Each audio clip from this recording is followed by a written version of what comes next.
Unfortunately, the majority of our public do not welcome your visit because they're angry over Iraq, they're angry over Abu Ghraib. Are you bothered by what Irish people think? Listen, I hope the Irish people understand the great values of our country. And if they think that a few soldiers represents the entirety of America, they don't really understand America then. There's been great ties between Ireland and America, and got a lot of Irish Americans here that are very proud of their heritage and their country. But you know, they must not understand. If they're angry over Abu Ghraib, if they say this is what America represents, they don't understand our country, because we don't represent that. We're a compassionate country. We're a strong country. We'll defend ourselves, but we help people, and we've helped the Irish, and we'll continue to do so. We've got a good relationship with Ireland. And they're angry over Iraq as well, and particularly the continuing death toll there.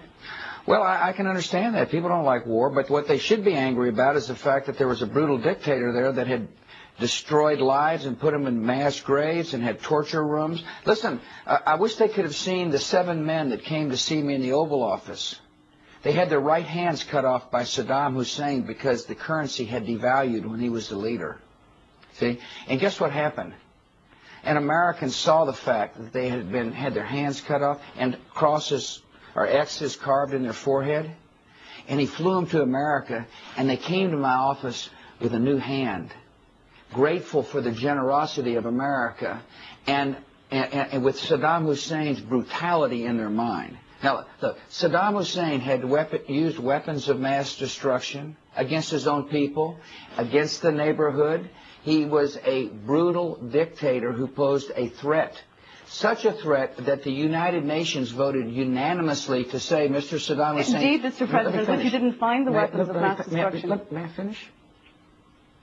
He said, the United Nations said, disarm or face serious consequences. That's what the United Nations said. And guess what? He didn't disarm.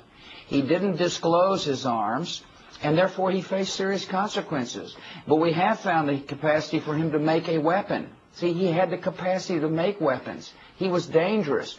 And no one can argue that the world is better off with Saddam Hussein, if Saddam Hussein were in power. But, Mr. President, the world is a more dangerous place today. I don't know whether you can see that or not.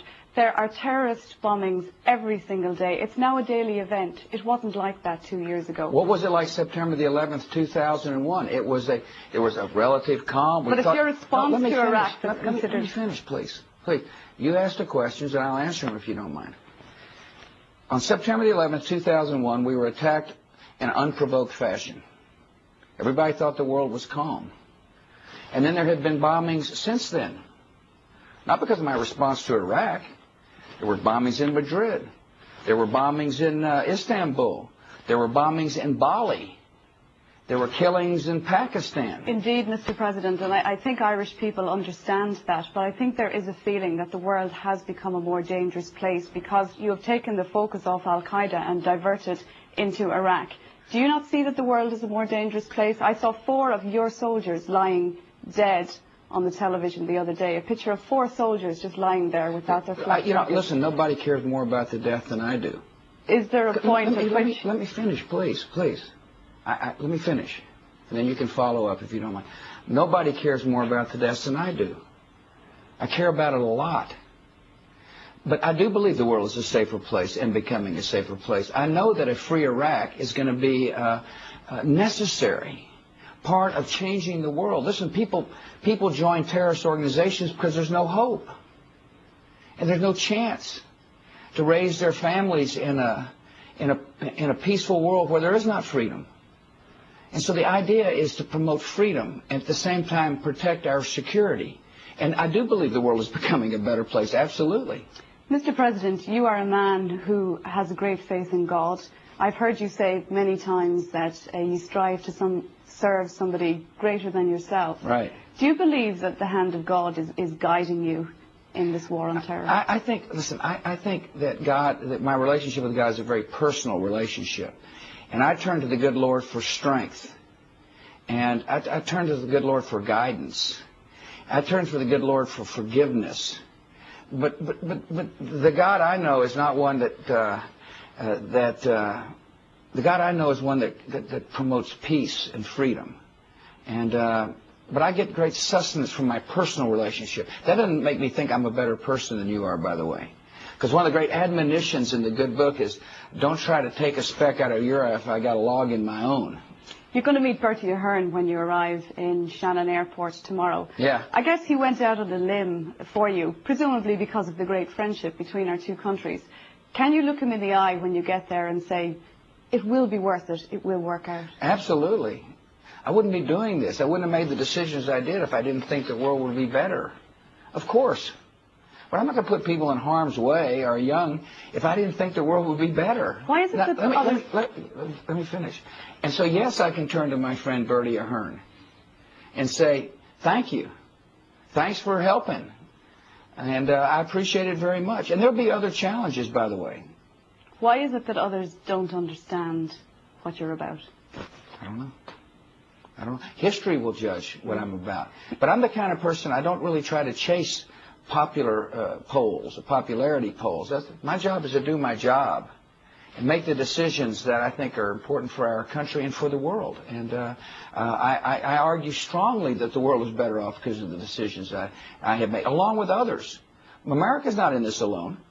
One of our greatest allies of all in the world is your neighbor, Great Britain. Tony Blair's been a strong advocate for not only battling terrorists, but promoting freedom, for which I am grateful. Let me say one other thing about America that your viewers must know, is that not only are we working hard to promote security and peace, we're also working to eradicate famine and disease.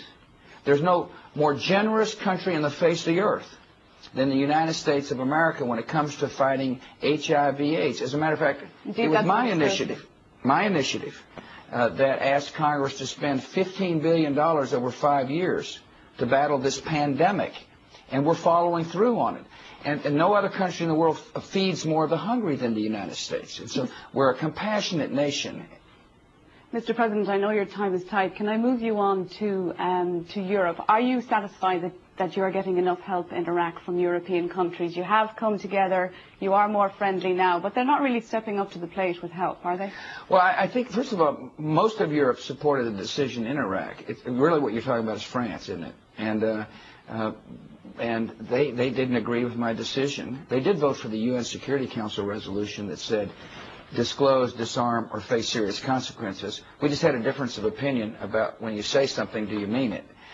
But nevertheless, there's no doubt in my mind, President Chirac would like to see a free and democratic and whole Iraq emerge.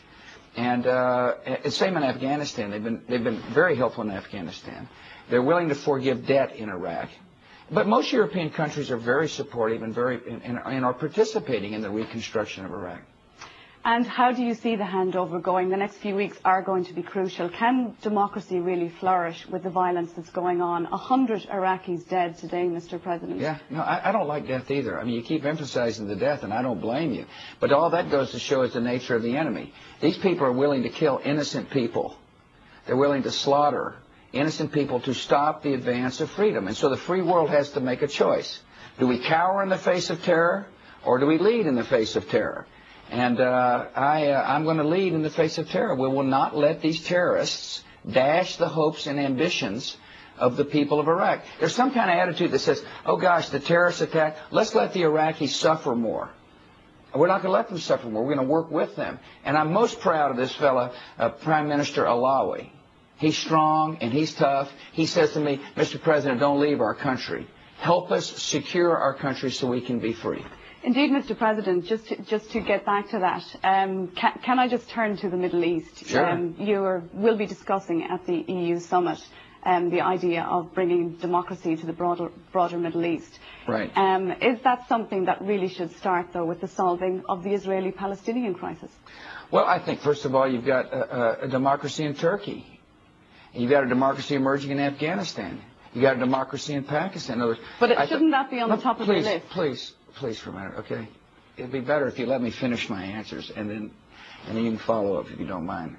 And what I'm telling you is that democracy can emerge at the same time that a democracy can emerge in the Palestinian state. I'm the first American president to have called for the establishment of a Palestinian state. The first one to do so. Because I believe it is in the Palestinian people's interest. I believe it's in Israel's interest. And yes, we're working, but we can do more than one thing at a time. And we are working on the roadmap with the quartet to advance the process down the road.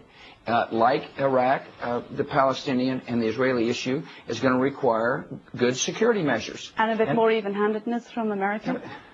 And we're working on security measures. In America, I'm the first president to ever have called for a Palestinian state. That's, to me, sounds like a reasonable, balanced approach. And but I will not allow terrorists to determine the fate, as best I can, determine the fate of people who want to be free. Mr. President, thank you very much for talking to us.